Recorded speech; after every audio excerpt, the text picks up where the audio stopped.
Hallelujah. सबको जय मसीह की। और मैं प्रोफेट सुमनदीप और आपका स्वागत है बिशप अमरदीप मिनिस्ट्री में। हालेलुया। सबको जय मसीह की। मैं प्रोफेट सुमनदीप और आपका स्वागत है बिशप अमरदीप मिनिस्ट्री में। प्रभु को ब्लेस करे। और मैं आपसे आज ये कहना चाहता हूँ कि क्या आपका घर आशीष के योग्य है, आशीष लेने की योग्य है? बहुत सारे लोग हैं जिनका घर आशीष लेने के योग्य नहीं होता है। आपको शायद इन बातों का नहीं पता होगा, लेकिन आज मैं कुछ बातें आपको बताऊंगा। वचन में लिखा हुआ है कि मत्ती में कि जिस किसी नगर या गांव में जाओ तो घर में प्रवेश करते उसको आशीष देना। यदि उस घर के लोग योग्य होंगे तो तुम्हारा कल्याण उन पर पहुंचेगा, परंतु यदि वे योग्य न होंगे तो तुम्हारा कल्याण तुम्हारे पास वापस लौट आएगा। हालेलुया। अब आशीष लेने के क्या तरीके होते हैं? हालेलुया। कुछ लोग होते हैं कि आशीष कैसे आ सकती है। देखो, आशीष तब भी आ सकती है आपके घर के अंदर कि अगर आपके घर में प्रभु का दास आएगा तो। ऐसे तो है नहीं परमेश्वर आपको गेट खड़ा के कहेंगे मैं आ रहा हूँ घर में, या आपको पता लगेगा वो आगे हैं। आपके घर में ये लाइन उनके लिए है, पास्टर के लिए लाइन है कि पास्टर आपके घर में आते हैं। घर में प्रवेश करते हुए उसको आशीष देना, मतलब हम जब भी आपके घर में आएंगे हम आपको आशीष देंगे। पहली बात कि क्या आप अपने घर में प्रार्थना रखवाते हो? और अगर आप रखवाते हो तो कुछ लोग ऐसे हैं जो अपने पास्टरों का आदर मान नहीं करते हैं। मैं हमारी चर्च की बात नहीं कर रहा हूं, मैं किसी चर्च की बात नहीं कर रहा हूं। परमेश्वर मुझे वचन दिया, यह मैं अपनी आत्मा में से होकर बोल रहा हूं। जो मेरे को बताया जा रहा है मैं बोल रहा हूं, आप समझे। ये ना कोई कहे कि मेरे को कह रहे हैं। ये जो वचन है ये आपको मैं किसी को नहीं सुना रहा हूँ, ये वचन परमेश्वर का वचन है। जो इसको मानेगा वो आशीष पाएगा। हालेलुया। लिखा कि घर में प्रवेश करते हैं उसके आशीष देना, मतलब कि मैं अगर किसके घर में जा रहा हूँ तो मैं उसको आशीष दूंगा। अब बात आती है आगे वाले की कि वो आशीष लेने की योग्य है कि नहीं है, क्योंकि वचन कहता है अगर वो घर आशीष लेने के योग्य होगा तो आशीष उसके घर में टिक जाएगी। लेकिन हम इसको पता कैसे लगा सकते हैं कि वो घर आशीष के योग्य है कि नहीं है? हालेलुया। उनकी बातों से।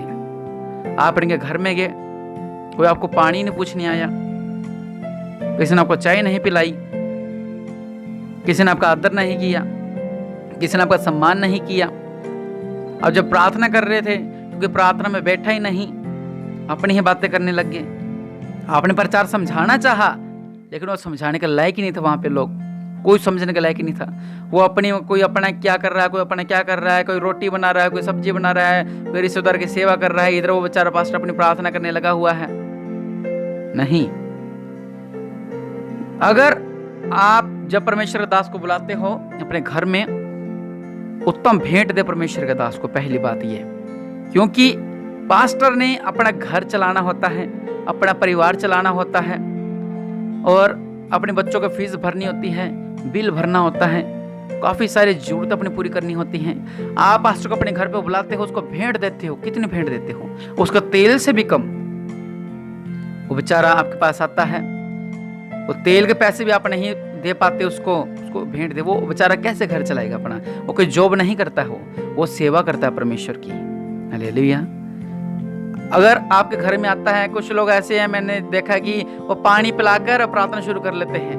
आप परमेश्वर के देखो, हम हमारी कलीसिया के बारे में आपको बताता हूँ। कुछ घर ऐसे हमारे हैं, जब हम जाते हैं वो इतना आदर मान करते हैं, उत्तम भेंट पहले तो निकालते हैं, वो उत्तम से उत्तम भेंट निकालते हैं वो। हालेलुया। क्योंकि उनको पता है कि एक आशीष लेने का तरीका है। जैसे उन्होंने मुट्ठी भर के आशीष दी, भेंट दी, हम उसको 4 गुना मुट्ठी भर के उसको आशीष देते हैं, और वो फलवंत भी होते हैं। हालेलुया। और बात नंबर 2, जाते हैं वो अच्छा खाना बनाते हैं और गरम गरम खाना बनाते हैं। कुछ लोग होते हैं जो सुबह सुबह खाना बना के छोड़ देते हैं, ठीक है, और शाम को क्या करते हैं, खाना जब बनाते हैं वो सुबह वाली रोटी वही खाने खिला देते हैं। नहीं, इज्जत मान करे अपने दासों का। स्पेशल खाना बनाएं, सब्जी चाहे पहले बनाएं, खाना बनाएं कि नहीं परमेश्वर का दास सारे इनको गरम गरम खाने खिलाऊंगी मैं। हालेलुया। और तीसरी बात, जब प्रार्थना के राह में लगन होनी चाहिए कि परमेश्वर का दास आने वाले, परमेश्वर का दास आने वाले, एक आग लगनी चाहिए आपके शरीर के अंदर, तो ही आप आशीष होगे। और जैसे आपके घर में पांव रखा और आपका घर पवित्र हो जाएगा। अगर आपने उस बात को नहीं समझा आपने कहा हो आज तो मैंने यहाँ पे जाना था, आज तो मुझे काम था, आज तो मुझे आधी छुट्टी लेनी पड़ गई, आज तो मुझे जल्दी काम से घर आना पड़ गया, आज तो मुझे इतना पैसा मेरा लग गया, तो वो आशीष आपके पास नहीं टिकेगी, वो आशीष कहीं और चली जाएगी। हालेलुया। आपने बंदगी भी रखा ली है और मन भी नहीं आपका बंदगी रखवाने का, तो क्या होगा? आपका मन भटक जाएगा। हालेलुया। आप सोचोगे, अब विचारोगे क्या करें क्या ना करें, क्या करें क्या ना करें। आपके मन में आदर मान ही नहीं अपने दास का, अपने पास्टर लोगों का, तो आप कैसे विजय पालोगे? तो आप कैसे तरक्की पालोगे अगर आपके मन में इच्छा ही नहीं है आपकी? तो हमारे लोग बेचारे आते हैं, इतना स्वागत, फूलों से स्वागत करते हैं, फूल गेरते हैं, गले में माला पहनाते हैं, गले में फूल डालते हैं और अच्छा खाना देते हैं, खाने के लिए, पीने के लिए, बैठने के लिए, और सब कुछ अच्छा अच्छा, अच्छी व्यवस्था, कूलर की व्यवस्था, एसी की व्यवस्था, पंखे की व्यवस्था। और जिनके पास होती वो पंखा भी नहीं लगाते, कूलर भी नहीं लगाते हैं। जिनके पास नहीं है उनकी बात नहीं मैं कर रहा। अगर कोई गरीब है, वो अपना पैसा नहीं दे सकता, भेंट नहीं दे सकता, इज्जतमान नहीं कर सकता, तो इज्जतमान तो अगर आपके घर में कोई रिश्तेदार आ जाता तो आप तो भी कर्जा लेके करते हो। भाई 100 रुपए दे दो, बटाऊ आने वाला है, जीजा आने वाला है, हमारा जमाई आने वाला है, उसके लिए बिस्कुट लेके जाने हैं, चाय लेके जानी है, थोड़ा सा आटा लेके जाना है। लेकिन आपके घर में तो परमेश्वर के दास आ रहे हैं, तो उनकी इज्जत मान किया करें। वचन में साफ साफ लिखा हुआ है यहाँ पे कि जिस किसी नगर या गांव में जाओ तो पता लगाओ कि वह कौन योग्य है, और जब तक वहां से निकलो और उससे यहाँ रहो, घर में प्रवेश करते हुए उसको आशीष देना। वो घर अगर योग्य होगा तो उसको आशीष मिल जाएगी, अगर योग्य नहीं होगा तो नहीं आशीष मिलेगी। हालेलुया। ये सब ट्रिक होती है आशीष लेने की। हम जब एमएलए पास जाते हैं या कहीं पे जाते हैं, चलो अपने महिलाओं की बात करते हैं, जो वो शादी में जाती हैं तो क्या करती हैं? वो अपने आप को सजाती हैं, संवारती हैं, कानों में, आंखों में, और लिपस्टिक, बिंदी, बाल संवारती हैं, कपड़े अच्छे अच्छे पहन, ताकि मुझे लोग देखें भाई यार मैं सबसे सुंदर लग रही हूँ। वो अपने को मोटिवेट करते हैं वो, ताकि लोगों की निगाह मेरे पे जाए, महिलाओं की निगाह मेरे पे जाओ कि अरे तू तो बहुत सुंदर लग रही है, दीदी तो बहुत सुंदर लग रही है, बुआ तो बहुत सुंदर लग रही है, भाभिया बहुत सुंदर लग रही है। सुनने के लिए, सिर्फ 2 बातें सुनने के लिए हम कितना कुछ करते हैं, तैयार होते हैं, ये लगा वो लगा, फलाना फलाना फलाना तैयार होती है। ये संसारिक बातें हैं। लेकिन जब आप परमेश्वर के दास को अपने घर पे बुलाते हो आशीष के लिए, तब आप नहीं सस्ते सवरते। मैं देखता हूँ वही लिबड़े तपड़े कपड़े पहने होते हैं, कोई नहाता नहीं है, लिबड़े तपड़े कपड़े पहन के वैसी प्रार्थना बैठ जाते हैं, वही पाँव गंदे, कपड़े गंदे, पसीने से भरे हुए बैठ जाते हैं। ला इसमें तो क्या है, तो प्रार्थना ही है, इसमें क्या होता है? परमेश्वर का जब दास आपके घर में आते हैं तो उनकी इज्जत मान किया करें। हालेलुया। जितनी आप रिस्पेक्ट दोगे अपने परमेश्वर के दास लोगों को, उतनी ही आपके जीवन में 4 गुना आशीष आने वाली है। अगर आप परमेश्वर दास को तुच्छ समझोगे, अरे यार आज इन्होंने फिर बंदगी रख ली है, परसों फिर बंदगी रखी थी, आज 10 दिन बाद फिर बंदगी रख लिया, 15 दिन बाद फिर बंदगी रख ली है, ये ऐसे कैसे सिस्टम है, और फिर हमें भेंट देनी पड़ेगी, हमें खाना करना पड़ेगा, हमें ऐसा करना पड़ेगा, हमें कोल्ड ड्रिंक लानी पड़ेगी, हमें चाय लानी पड़ेगी। हालेलुया। ये ट्रिक होते हैं। अगर आप चाहते हो तो आप, मैं बताता हूँ आपने क्या करना है। अगर आपके पास, अगर आप इस योग्य हैं तो कर सकें, अगर इस योग्य नहीं हो तो ना करें। आप सबसे पहले अपने दास जब वो घर में आपके एंट्री आते हैं तब उनको अच्छे से स्वागत करें, और उसके बाद क्या करें, जो जितनी आप उनके लिए कर सकते हैं उतना करें। ये नहीं है भी अगर आपके पास 1 लाख रुपए है, आपकी कैपेसिटी 1 लाख की है, तो आप 1 लाख की जगह 1 रुपए की मदद करें। नहीं, अगर आपकी कैपेसिटी, आप वजन उठा सकते हो 50 किलो, अगर आप वजन 2 किलो उठा रहे हो तो गलत है। अगर आपके पास धन है, सब कुछ है, तो उतना ही परमेश्वर के दासों का आदर मान करें। अगर आप आशीष चाहते हैं तो पवित्र बाइबल में लिखा गया है कि अगर वो घर उस आशीष की योग्य है तो उसको आशीष मिल जाएगी। अगर बेचारा अगर तेल ही पूरा नहीं हो रहा है तो आपको क्या आशीष देगा वो? हालेलुया। अगर अपने पैसे पल्ले से लगाकर अगर आपके घर में आ रहा है वो प्रार्थना करने के लिए, तो बेचारा कैसे आपको आशीष देगा वो? मत क्या करे यार, मैं कैसे आया इस घर के अंदर, मुझे तेल के पैसे भी नहीं मिले हैं, मुझे तो मेरी मजदूरी भी पूरी नहीं मिली है। मिस्त्री की मजदूरी भी आजकल 600 रुपये हो रखी है 1 दिन की। हालेलुया।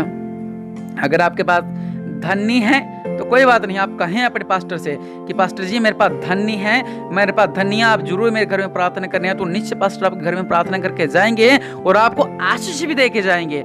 अगर आपके पास पैसे होते हुए भी, आपके घर में धन होते हुए भी, आपका घर अच्छा घर होते हुए भी, अगर आप गरीब बनने की चाहेंगे परमेश्वर के सामने, तो आप गरीब ही रह जाओगे। हालेलुया। तो आपको आशीष नहीं मिलेगी। अगर आप चाहते हैं कि आपको धन की आशीष मिले, सब आशीष मिले, आपको रुके काम चले, तो अपने दास को जब घर में बुलाएं तो उनको इज्जत मान करना ना भूलें। अब जितने रिस्पेक्ट दोगे उतनी आशीष आपको मिलेगी, क्योंकि वचन में लिखा हुआ है जो घर उस आशीष के योग्य होगा तो उसको आशीष मिल जाएगी, जो घर आशीष के योग्य नहीं होगा उसको आशीष नहीं मिलेगी। पवित्र बाइबल का यही ज्ञान है और यही मैं आपसे कहना चाहता हूँ कि अगर आपका घर उसके योग्य है तो आपको आशीष मिल जाएगी, नहीं तो नहीं मिलेगी। अगर आप कुछ लोग हैं, अगर उनको कुछ बातों से बुरा लगा है, तो मैंने कुछ बुराई वाली बात नहीं की है, मैंने पवित्र बाइबल खोला है, बाइबल में से मुझे जो दिखा वो मैंने आपको बोला है। अगर आप अपने दासों का आदर मान करोगे तो आपको आशीष मिलेगी। और अगर आप ये तो है नहीं है जी, आप फोन करोगे अपने दास लोगों को, पास्टर जी आज मेरे घर में ना मैंने वो रखा है, आप मेरे घर में आ जाओ,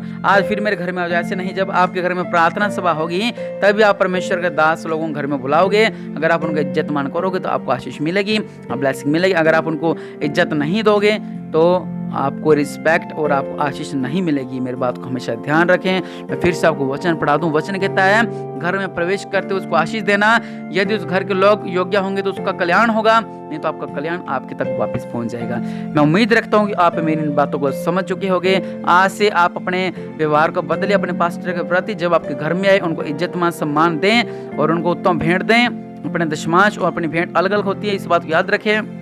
अपना दशमांश भी निकाल के उनको दें और अपनी उत्तम भेंटें भी उनको निकाल के दें।